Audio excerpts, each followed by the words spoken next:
Hello everyone and welcome back to our virtual Mishnah Berurah share. We are holding in Mishnah Berurah Chelek Aleph, and we will be learning in today's share B'Yetz Hashem Daf Dalet Amud Beis. This share is being given Le'ili Nishmas of Imori, Reb Aaron Tzvi ben Remeir, Olav Shalom, as well as Le'ili Nishmas Miriam Liba Bas Reb Aaron Aleha HaShalom. So we're holding in Siman Aleph, Sif Aleph. We pick up on the top line of Dalet Amud Beis in middle of the words of the Ramah. So this Ramah, which is really the first Ramah in Gans Shulchan Aruch, is almost a Musar Sefer. It's not so much a halacha Ramah. Of course, it is halacha lamaisa, but it has the feel almost of learning a Musar Sefer. The Ramah is telling us about Shivisi Hashem L'negdi Summit, how important it is for a person to always live as if he is standing right before Bari Olam, right before Rabbeinu Shalom, because we know that, in fact, that is the case. A person is always standing in front of the Rabbeinu Shalom, like the Chavetz Chaim said, Ki malei kala aretz kevaydai. The entire world is full of the Rabbeinu Shalom. Let's remember, sometimes we refer to the Rabbeinu Shalom with the word Makaim.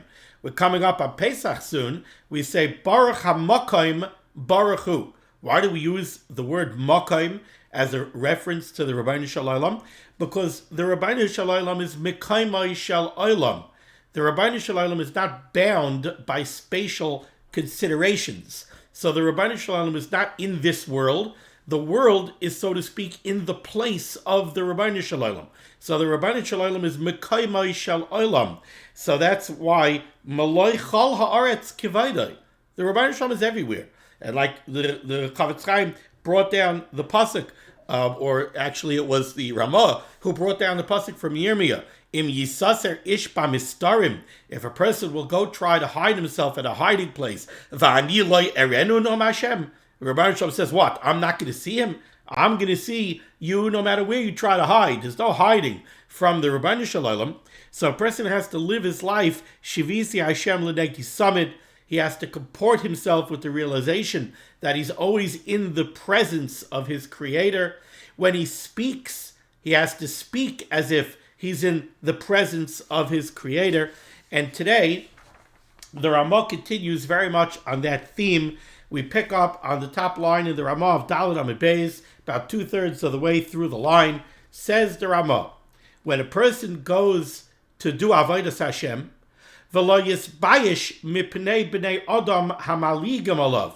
He should not be embarrassed or shamed from people who make fun of him. Ba'avodas Hashem yisparach. They make fun of him for the avodah that he's doing.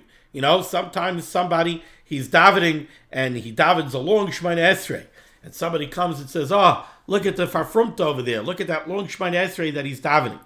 I remember a bacher in yeshiva many years ago. He heard a shmuz from the mashgiach, and the mashgiach said that really somebody comes to daven, he should put on a tie. I mean, if you would be going to the White House, you'd probably put on a tie.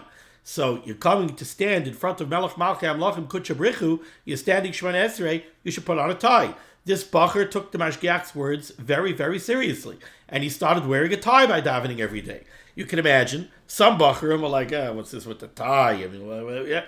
But this bacher took very seriously. He put on a tie. Now that's maybe an extreme example, but there are many times where if somebody is being oisik in Avodas Hashem, especially if he's being nizhar in something that for whatever reason people have become kal about, or they haven't been so nizhar in that thing, so now people may make fun of him. I don't know why I'm experiencing every now and then the camera starts to give me some trouble over here. You see it shifted out of focus, but now it's back. Hopefully it'll stay that way. So sometimes it could happen that people make fun. Look at this frummy over here. Look at what he's doing. Says the Ramah, Lo yisbayish mipnei b'nei Adam hamaligim alav b'avodas Hashem yisparach. It's okay. Don't be ashamed. Don't be embarrassed. If you have a source for what you're doing, if you know that what you're doing is the right thing, you're being ovid the Rabbeinu Shalom in the proper manner, don't take heed. Don't worry about it. Says the Chavetz Chaim in Ois Katan Hey, mipnei b'nei Adam. However, says the Chavetz Chaim, there's a very fine line between not being embarrassed, not being ashamed, and becoming a shivera baldover, starting to have fights with people. Says the Chavetz Chaim, Kol panim lo yiskaitei timayim. Don't get into fights with people. Mipnei shemidas ha'azus, because the midah of azus, which I would translate as brazenness, being brazen, meguna ma'od, that is a terrible midah, says the Chavetz Chaim. Ve'ein roi lihishtamesh mimena klal, and we're not supposed to use the midah of azus at all. Afilu ba'avodas Hashem yisparach, we're not even supposed to employ the midah of azus in serving the Rebbeinu Shalom. Now the Chavetz Chaim is going to qualify this a little bit in the Biur Halacha, but he wrote very clearly over here. And remember, the Chavetz Chaim, of all people, he chooses all of his words with great care. The Chavetz Chaim in the Mishnah Berurah is telling us how careful we have to be with the midah of azus, to the extent that we should not even employ azus in avodas Hashem. So, very nice. You carry on your avodas Hashem. You do what you know is right, and don't take into consideration people who are making fun of you. Don't schretzich from it. Don't worry about it.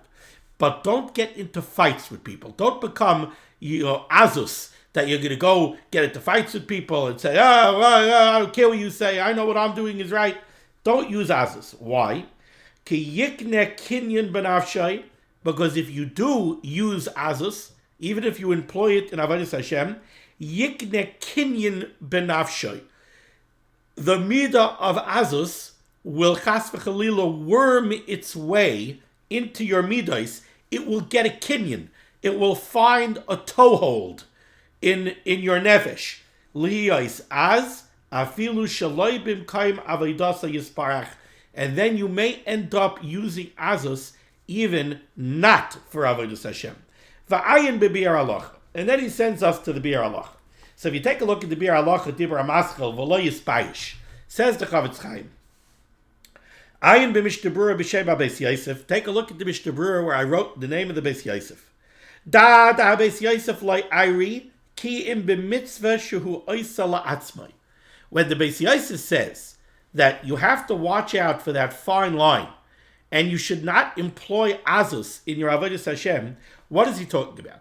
He is talking about somebody who's doing his own personal mitzvah. Like I said, maybe a person is in a place where everybody talks during davening, chas v'chalila. Everybody davens up. They don't pay attention to davening. And this fellow comes in, and he sits, and he's very quiet.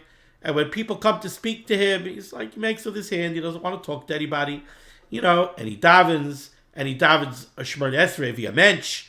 He davens a Pesukei de Zimra like a mensch. He says every word. Maybe he even says it with a nice niggin, so he davens a beautiful davening.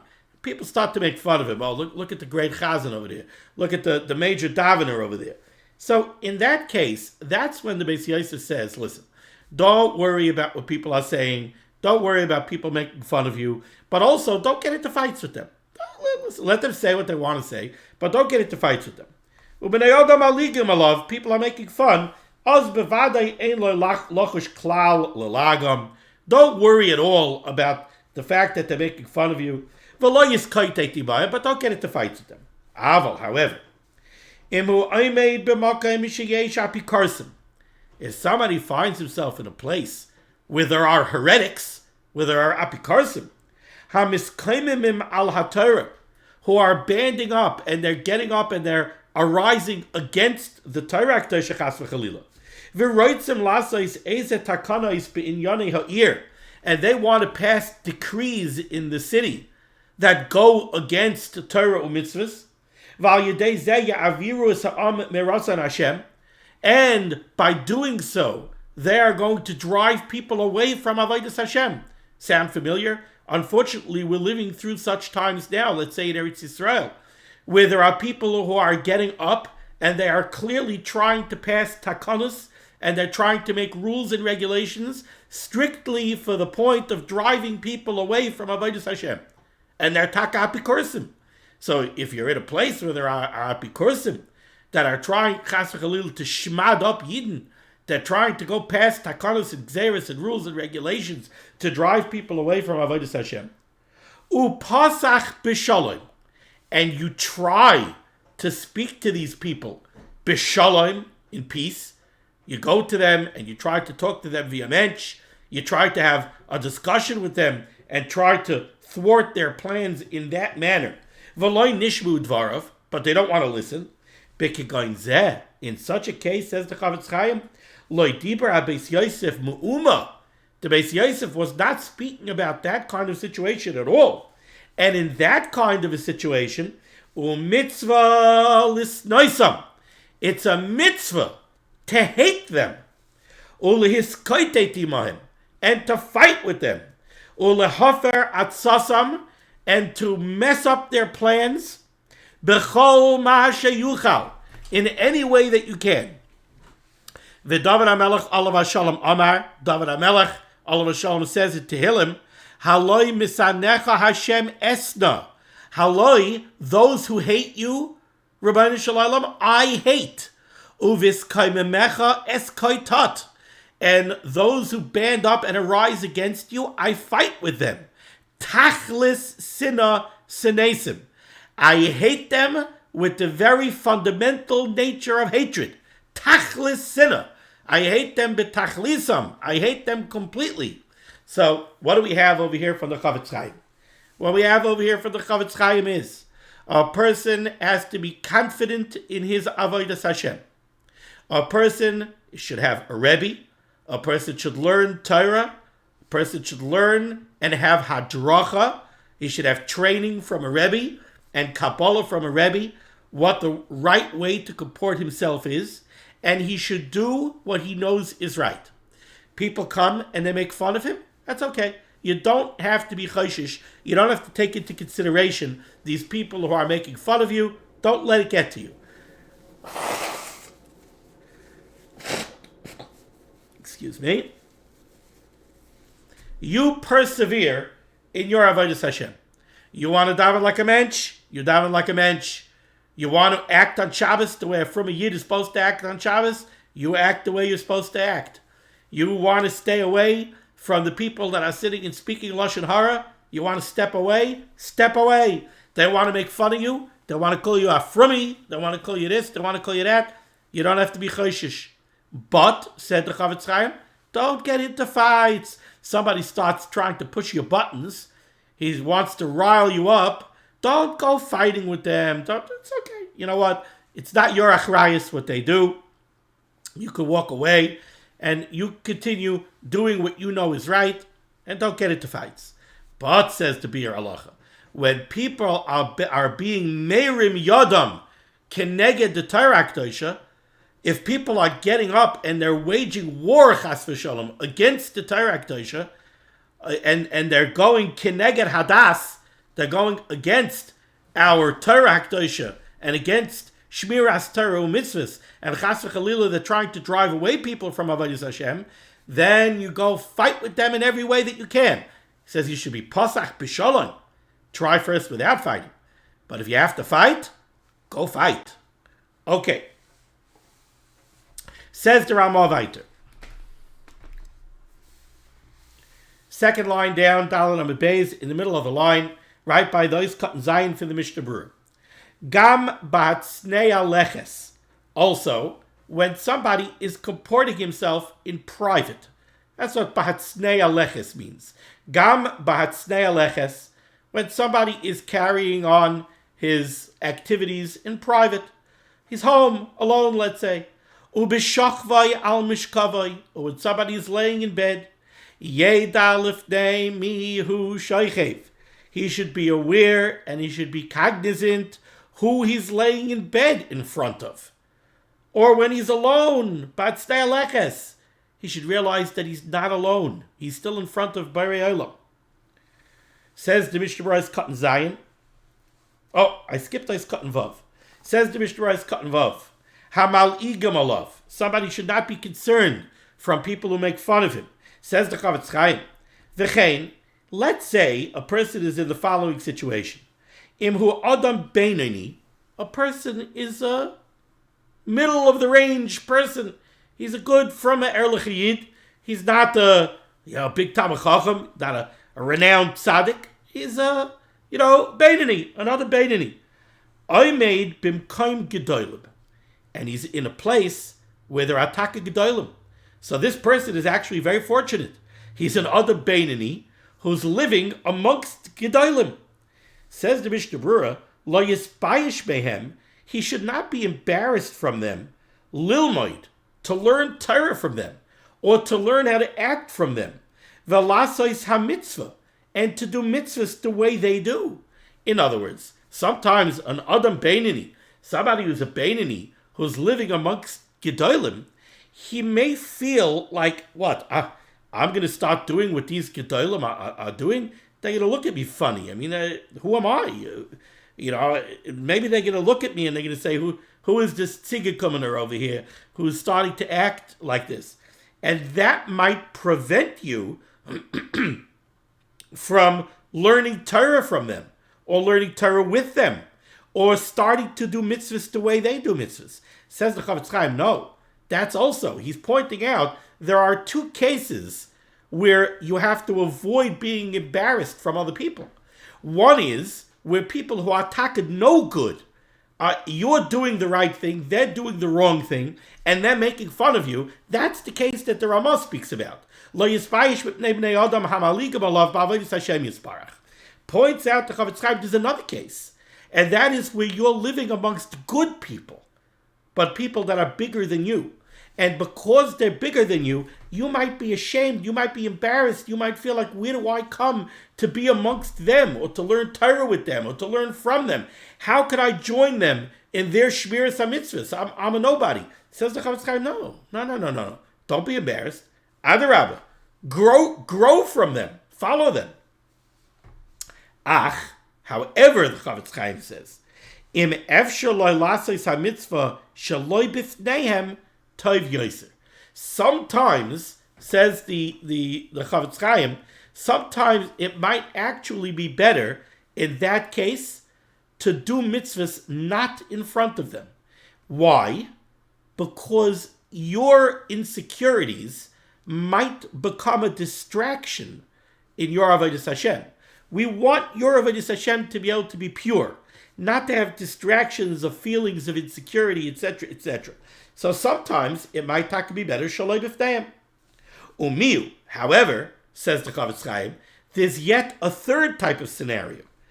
B'fnei beinanim sheyilmedu mimenu. How about if you find yourself in a situation where you are let's say you are a little bit elevated amongst the other people that are around you. So let's say you're in a place of Beinanim, and you are actually on a little bit of a higher level than those Beinanim. So now you want to do mitzvahs on a higher level than them. So should you go hide? Should you do it not b'fneihem? Says the Chavetz Chaim, no. Umiu b'fnei Beinanim sheyilmedu mimenu. If you're amongst Beinanim that might have the ability to learn from you, let's say you're a Ben Torah, you're maybe a shtikal Talmid Chacham, and you live in a community and you daven in a shul that's full of nice Erlich Yidden, but they don't have your background, they don't have your exposure. So maybe when you want to do mitzvahs on a higher level, maybe you should go to a side room and you should do it over there. Says the Chavetz Chaim, no. If you're amongst Beinanim that may be able to learn from you, yesh loymar tov yoser lasis bifneihem. Better do your mitzvahs in front of them, sheyilmedu mimenu lasis kemaseyu, so that they should learn to act like you. Ach yichav libo l'shem shamayim v'loy lehispar chalila. However, in that case, you have to be very careful that your avodas Hashem is l'shem shamayim, and not because you want to get covered. And that's very tricky. Sometimes you take a feel, I'm getting covered because, they're following me.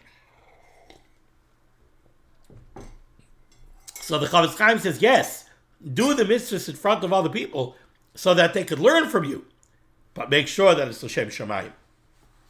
Now we get to Zaim Gam B'Hatznei Aleches. The Ramah said, B'Hatznei Aleches. Then too, you have to have in mind that you're before the Rabbeinu Shalom. What does Hatznei Aleches mean? Says the Mishnah Berurah Tzana Loymar, Af b'shashu b'beisai b'hatznei. when you're in your house in private. Still, you have to comport yourself in a manner that makes it clear you understand that you're standing in front of Borei Olam. Just because you're alone at home, it doesn't mean suddenly you start acting in a way that you wouldn't act in front of other people. Like the Ramah is going to go on to explain. Let's continue the Ramah near the end of the second line. So the Ramah said, "Gam a person should recognize who he's laying in front of. Right when somebody wakes up from his sleep, yokum bizrizus, he should get up with alacrity, la'avodas bayrai, to go be ovid Hashem Yisparach v'yasale. He should get up immediately with zrizus to go serve Borei Olam." Says the Mishnah Kotleches, bizrizus. He should get up bizrizus. First says the Chavetz Chaim, lav dafka. This does not mean that you should jump out of bed. You know why? Ela yishama'at. You should wait a moment. V'lo yamoy pisayin. Don't get up suddenly. Kizem mazik laguf. Because we know that getting up suddenly from having been laying flat on your back all night can actually be dangerous. People, especially people who suffer from low blood pressure, you get up immediately, suddenly you get very dizzy, you can even pass out. So the Gemara tells us, get in Daf Ayin Amud Aleph, you're supposed to get up slowly. Take it easy. You don't just shoot out of bed. But bizrizus, meaning a person should get up with a feeling of zrizus. Don't lay around in bed for another 20 minutes and get up slowly. A person should get up with zrizus, lokum la'avodas habayre, to get up for avodas habayre.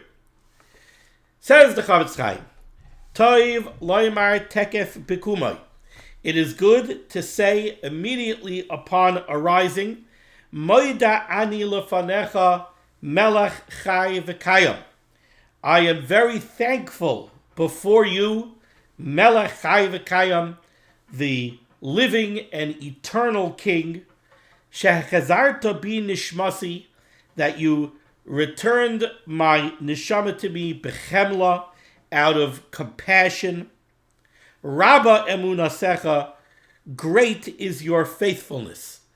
Now, as the Chavetz Chaim is going to say, this concept of modeh ani, what is this modeh ani? We wake up in the morning. A minute ago, you were sleeping. Now, when you're sleeping, it's very similar to somebody who's actually not alive. You're not conscious. You're out. You're gone, right? Chazal tell us it's the 60th of Misa, right? And then you woke up. The Rebbeinu Shalom woke you up. Your neshama, the Chazal tell us, your neshama while you were sleeping, to a certain degree went up to Shamayim, and now the Rebbeinu Shalom restores you. It gives your neshama back. If not for that, you don't open your eyes in the morning. So a person upon waking has to thank Borei Olam immediately. So what do you say? Moida ani lefanecha. I am very grateful to you. Melech chai v'kayam, the living, everlasting, eternal King. Shechzarta bi nishmasi bechemla. You returned my neshama to me. Why? Bechemla, out of compassion. Rabba emunasecha, great is your faithfulness. That you're so faithful that day after day after day you return our neshamas to us.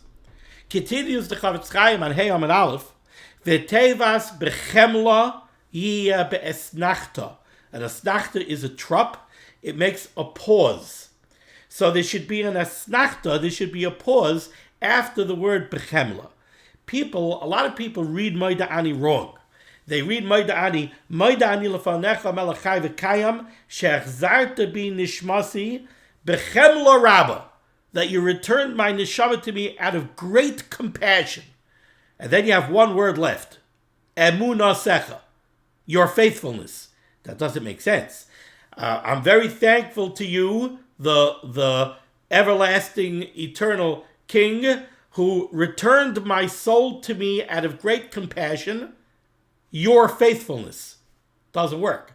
The way it is the way it's supposed to be read is, Moida ani lefanecha melech chai v'kayam, she'achzarta bi nishmasi bechemla, who returned my neshama to me out of compassion, comma, esnachta, Rabba emunasecha.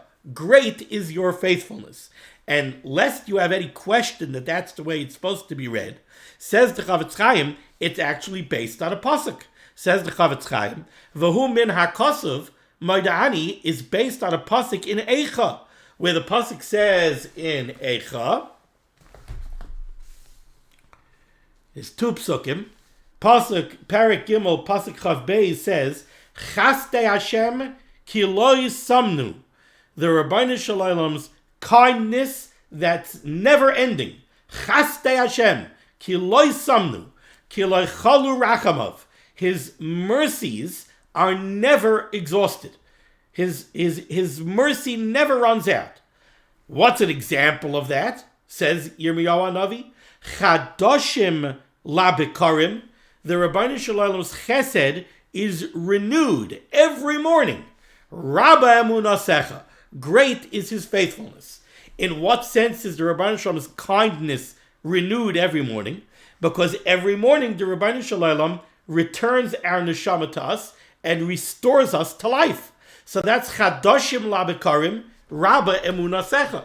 That's modeh ani. Modeh ani lefanecha melachai v'kaim shech bi nishmasi bechemla kama Rabba emunasecha. Continues the Chavetz Chaim. Sha'akadosh Baruch Hu mekayim emunasai. The Rabbeinu Shalom has established and he fulfills his great faithfulness. Lahachzir neshamayis hamufkadim babayker. To return to us the neshama that was entrusted to him overnight, he returns it to us in the morning. Continues the Chavetz Chaim, Ve'ein tzarech lazed netilas yadayim. You do not have to cleanse your hands or wash negel vaser before you say modeh ani. Va'afim yadav mitunafais. Even if your hands are halachically unclean because you touched your areas of your body overnight while you were sleeping, you could still say modeh ani. Why? Because in the nusach of modeh ani, you do not mention loy shame. You don't say a shame of Hashem. V'loy kinui. Nor do you say a kinui of a name of Hashem. You say melech chai v'kayam, but you don't use any of the shemos. A kinui would be something like makoim. Makoim is a kinui for Hashem. It's not a name of Hashem. Umikam makoim, lilmoid, to learn Torah near to aser kadim b'shadat yadav. The Chavetz Chaim says to learn Torah you can't do before until it's yadayim. We said yesterday, if you don't have water, you could use a midi to menake. You could cleanse your hands like on a towel or something. Anyway, you wouldn't be allowed to learn Torah without cleansing your hands first, because you have to say Berachas HaTorah. And to say Berachas HaTorah, you're going to say a shame. To say a shame, certainly you have to wash your hands. He sends us further on he sends us back to what he discussed in the Mishnah Berurah in Ois Cotton Base. Now, you know what? Let's go to the Mechaber in Sif Beis, which has no Mishnah Berurah on it. Let's read Sif Beis, and then I want to take a couple of minutes to speak about modeh ani. Says the Mechaber Sif Beis, Hamashkim lehischanein lifnei boiroi. Somebody who gets up, he awakens, for what? Lehischanein. To say tachanunim, to sing praise to Hashem, but also to beseech Hashem for his rachmanos. Yechavein lashois shebishtanois hamishmaros. He should awaken at the times that the mishmaros of the malachim change. What is this talking about? It's brought down in the Gemara in Brachos that the Malachei Hashares sing Shira to the Rabbeinu Shalom overnight. And the night is divided into 3 different watches, mishmaros, of malachim. Each mishmar takes its turn to sing Shira to the Rabbeinu Shalom overnight. Now the night is 12 hours. Now sometimes it's shorter hours, longer hours, shoyis maniyos, seasonal hours, but a night is divided into 12 hours. Each mishmar sings Shira for 4 hours. So there are 3 mishmaros overnight. That's the shita of Reb Nosson. In the first parak in Masechtas Brachos, there's another shita that says that the night is divided into 4 mishmaros, and each mishmar gets 3 hours. But we paskin like Reb Nosson that the shiras, the mishmaros in Shemayim are 4-hour mishmaros. So there are 3 mishmaros overnight. Says the Mechaber, there is a minig kadmonim, a minig of tzadikim, to get up in the middle of the night and to beseech the Rabbeinu Shalom for his rachmanis on what? On the Churban Bayis and the Golus. To cry out to the Rabbeinu Shalom that the Rabbeinu Shalom should give us chen, tachanunim is a lashon of chen. He should give us, chanina is a gift that we don't deserve. It's something bechina. We're asking the Rabbeinu Shalom, hab rachmanis, tata in himmel, hab rachmanis, and bring us the geula out of chanina, out of rachmanis. And we get up in the middle of the night to say these tachanunim. Says the Mechaber, when is the best time to say those tachanunim? At the time that the mishmaros of the malachim change. It's brought down in the Gemara that at that time the Rabbeinu Shalom is misabel on the Churban, and at those points of the night, the Rabbeinu Shalom is in mourning over the Churban, and he is more receptive to our tefillas. So again, the Mechaber said, "Amashkim lehischanim l'ftei Berurah." Somebody who gets up to say tachanunim in front of the Rabbeinu Shalom on the Churban and on the Galus, when should he do it? Yechavein lashoy shemishtanos hamishmaros. He should aim for the times that the mishmaros of the malachim switch off. When is that, says the Mechaber? Shehein b'shlish halayla. It's at the end of the first third of the night. So 4 hours into the night, you're a third of the way into the night. That's the end of the first mishmar and the beginning of the second mishmar. So we're switching off now from the first mishmar to the second mishmar. U'lesoif shnei shlishi halayla. At the end of 2/3 of the night, now we're going to switch from the second mishmar to the third mishmar. U'lesoif halayla. And then at the end of the night, that's the end of the third mishmar. That's also a time to be mischanein on the Churban.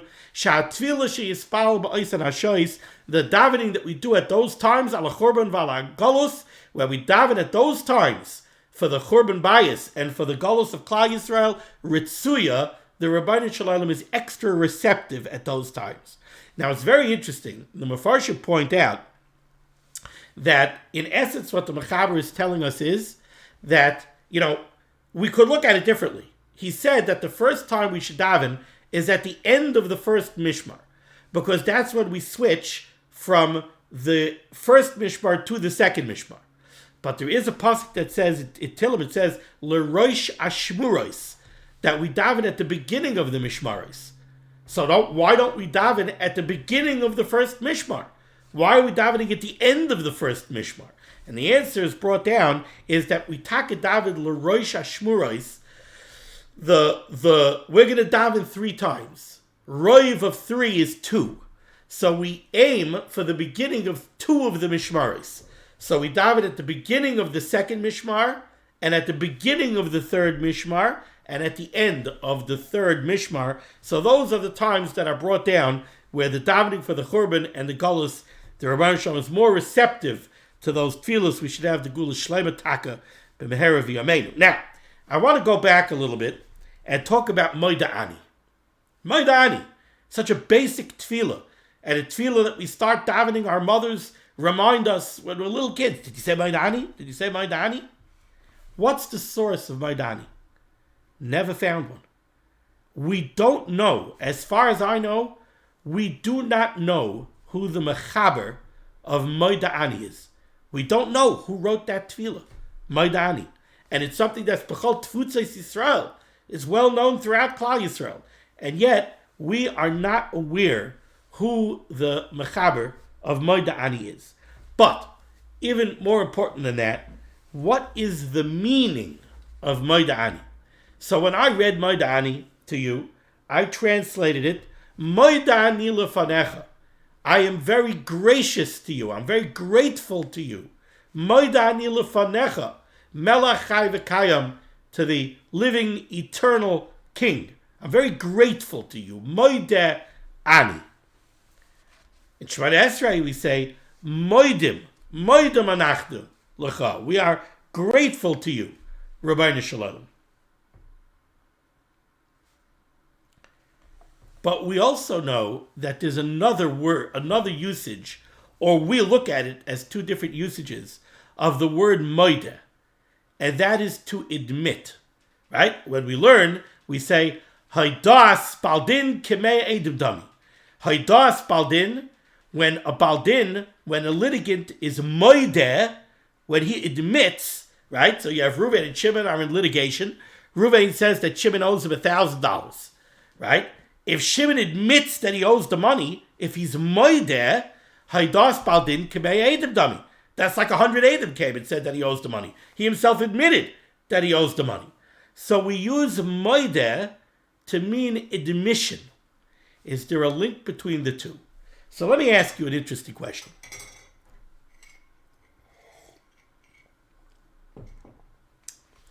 A Yisrael is called a Yid in Yiddish. What is this word Yid? Right? We have terrible memories of during the Milchama, during World War II, the Yellow Star, Yudah. What's that? What's Yudah? Yid. Soviet Union. Jid. What's Jid? A Yid. What's a Yid? Where does that come from? It comes from Yehudi.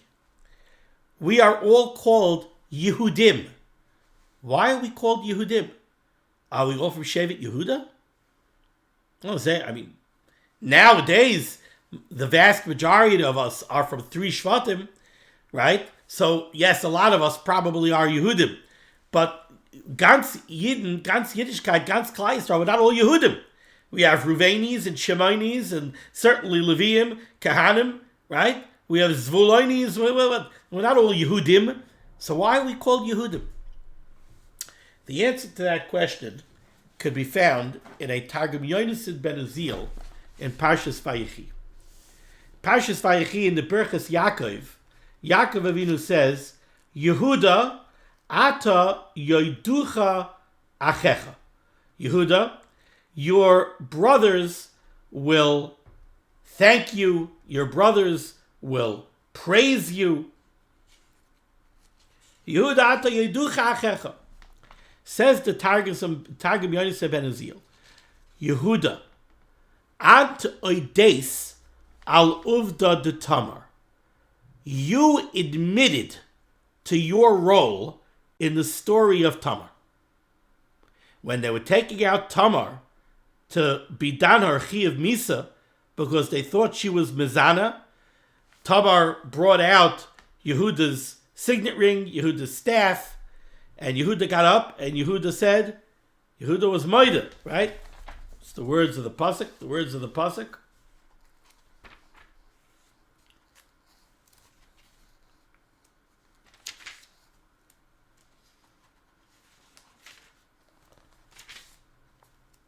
Vayaker Yehuda recognized the items that Tamar brought out. Vayomer tzodka, she's right, she's justified. Mimeni, this Maisa happened because of me. So he was modeh, he admitted. Says the Targum Yonasan ben Uziel, Yehuda, ant oides al uvda de Tamar. You were modeh, you admitted your role in the story of Tamar. Begin Cain, because of that, Lach Yehoidon Echach, your brethren will be modeh to you, V'yiskerein Yehudain al Shmach, and they will all be called Yehudim on your name. So, what do we have here? Why are Yidden called Yidden? Why are we called Yehudim? Because Yehuda was modeh, because he admitted his role in the story of Tamar. That's why we are all named after Yehuda, and we are called Yehudim. It's because of the midah of being able to admit. What exactly is that midah of being able to admit? Why is it so crucial that we're all called Yehudim because of that midah? And what does it have to do with modeh ani? What does it have to do with graciousness? Why are they the same word? Modeh, to admit, and modeh ani lefanecha, I am grateful to you. I think the answer is simple. How many times do you see where somebody does something for somebody else, and the recipient comes along and says, "Oh, no, you didn't have to. You shouldn't have." Why are they saying that? You know why they're saying that? Because what they're really saying is, "Oh, no, I don't owe you anything. I don't owe you anything." You know why? Because you didn't have to. Whatever you did for me, you didn't have to do it. You shouldn't have done it. You did it. You're a volunteer. You volunteered to do something nice. Okay, that's very nice, but I don't owe you anything. Nobody wants to owe. Nobody wants to owe anything to anybody else. They don't even want to owe a thank you. They want it to be that if they say thank you, that they're a gutta. I'm a gutta that I'm saying thank you. You think you're the gutta? You're not the gutta. Well, you did. You didn't have to. You didn't have to. Okay, you did it. Memela, you did it. Now, ich bin a gutta that I'm going to say thank you. But really, I don't owe you anything. I don't even owe you a thank you. Nobody asked you to do what you did. I didn't twist your arm. You went and you did it. That's up to you. Nothing to do with me. I received something good from you. Okay, so you know what? I'm a Baal Midas Toivos. My parents, my Rebbeim, taught me the value of Hakaras HaToiv. I'll be Makar Toiv. From the goodness of my heart, I'll be Makar Toiv. But I owe you anything? No. I don't owe you anything. That's not a thank you. That's not a thank you. Thank you is a modeh to you. I admit to you that I'm indebted to you. That's a thank you. Modeh ani lefanecha melech chai v'kayim is an admission that we are indebted to Bari Olam. A person wakes up in the morning and opens up his eyes. How could he not realize that he is indebted to the Ribbono Shel Olam, that the Ribbono Shel Olam allowed him to open up his eyes another day? And the Ribbono Shel Olam returned his neshama to him. So right away when we wake up in the morning, we make a statement. Modeh ani lefanecha. I admit to you, Melech Chai v'Kayim, the living eternal King, she'achzarta bi nishmasi b'chemla, that you, out of your great compassion, you returned my neshama to me, Rabbe Emunasecha, great is your faithfulness, and for that I thank you and I am indebted to you. And that's why, with that realization, now, like the Ramah says, Umiyad sheyeyar mishnasai yakum bizrizus la'avodas boiroi yisparach v'yisala. If you have that recognition of admission and indebtedness to Bari Olam, then you jump out of bed bizrizus to go ahead and be Isaac and Avodas Hashem, because you realize that you're indebted to the Ribbono Shel Olam. And it's this midah that makes us called Yehudim. Because if we don't develop that midah of being able to be modeh to Hashem, to admit our indebtedness to the Ribbono Shel Olam, and to be makir tov to the Ribbono Shel Olam, then we will always chas v'chalila be lacking in our avodas Hashem. Because our avodas Hashem has to be driven by that acknowledgement, by that admission, and by that feeling of hakaras hatov. Thank you so much for joining me for limud HaTorah. The source of limud HaTorah should be megan against Klal Yisrael. The Rosh should say Yeshua's refuahs parnasit sheduchim to all in need, and we should be zeicher to see the Bias Gal Tzedek b'meher v'yameinu. Amen. Be well.